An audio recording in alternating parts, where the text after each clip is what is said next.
शामनूर शिवशंकरप्पा हे राज्यातील अत्यंत ज्येष्ठ आमदार होते. शिक्षण, उद्योग क्षेत्रासह अनेक क्षेत्रात त्यांनी मोठे कार्य केले. ते स्पष्ट वक्तेपणासाठी ओळखले जात होते. त्यांच्या आत्म्यास चिरशांती लाभो अशी श्रद्धांजली आमदार बसनगौडा पाटील यत्नाळ यांनी व्यक्त केली. ते म्हणाले, आमच्यात आणि त्यांच्यात विशेष असा कोणताही वैयक्तिक संबंध नव्हता. त्यांची धोरणे आणि आमची धोरणे वेगळी होती. ते वीरशैव समाजाचे अध्यक्ष होते आणि त्यांनी अनेक चांगली कामे केली आहेत. Okay sir. ಹಲೋ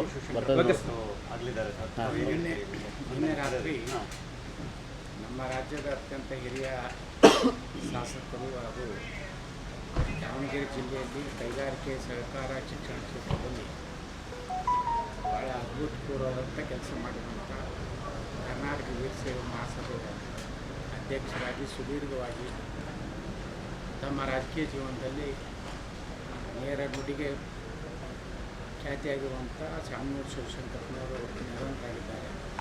ಅವರಿಗೆ ನಾನು ವೈಯಕ್ತಿಕವಾಗಿ ಮತ್ತು ರಾಜ್ಯದ ಜನತೆಯ ಪರವಾಗಿ ಹೃದಯಪೂರ್ವಕವಾದಂಥ ಶ್ರದ್ಧಾಂಜಲಿ ನಾನು ಸಲ್ಲಿಸ್ತಾ ಇದ್ದೀನಿ. ಸರ್, ನಿಮ್ಮ ಮತ್ತು ಶಾಮನೂರು ಶಿವಶಂಕರಪ್ಪ ನಡುವಿನ ಒಡನಾಟ ಅಥವಾ ರಾಜಕೀಯ ಮೀರಿದ ಏನಾದರೂ ಇರ್ತದೆ? ನಮ್ಮವ್ರ ನಡುವಕ್ಕೆ ಯಾವ ಒಡನಾಟ ಇರಲಿಲ್ಲ. ನಮ್ಮ ನೀತಿ ಸಿದ್ಧಾಂತ ಬೇರೆ, ಅವರ ನೀತಿ ಸಿದ್ಧಾಂತ ಬೇರೆ. ನಾನು ಹೆಚ್ಚಾಗಿ ಯಾವುದೇ ನನ್ನ ಪಕ್ಷದ ಹಿರಿಯ ನಾಯಕರು ಬಿಟ್ಟರೆ ಉಳಿದವ್ರ ಜೊತೆಗೆ ಅದು ಸಂಪರ್ಕ ಇಲ್ಲ. ನಾನು ಮೊದಲಿನಿಂದಲೂ ಶಾಮನೂರವರು ಈ ರಾಜ್ಯದ ಒಬ್ಬ ಹಿರಿಯರು. ಸೊ ದಾವಣಗೆರೆ ಜಿಲ್ಲೆಯಲ್ಲಿ ಸಾಕಷ್ಟು ಕೆಲಸ ಮಾಡಿದ್ದಾರೆ ಮತ್ತು ವೀರಶೈವ ಮಹಾಸಭೆ ಅವರು ಅಧ್ಯಕ್ಷರಾಗಿ ನಾವು ಅದರ ಒಂದು ಸಾಮಾನ್ಯ ಸದಸ್ಯರಿದ್ದೆ ಅಷ್ಟೇ. ಅದನ್ನು ಬಿಟ್ಟರೆ ವೈಯಕ್ತಿಕವಾಗಿ ನಮ್ಮದು ಶಾಮನೂರು ಶಿವಶಂಕರಪ್ಪ ಅವರ ಕುಟುಂಬ ಜೊತೆಗೆ ಯಾವುದೇ ರೀತಿ ಒಡನಾಟ ಮೊದಲಿನಿಂದಲ್ಲ. ಆದರೆ ಒಬ್ಬ ರಾಜ್ಯದ ಹಿರಿಯರ ಹತ್ರ ನಾನು ಅವರಿಗೆ ಗೌರವಪೂರ್ವಕ ಶ್ರದ್ಧಾಂಜಲಿ ಸಲ್ಲಿಸ್ತೇನೆ. ಇವತ್ತು ಸದನದಲ್ಲಿ ಶ್ರದ್ಧಾಂಜಲಿ ಸಲ್ಲಿಸುವಾಗ ಮಾತಾಡ್ತೀನಿ.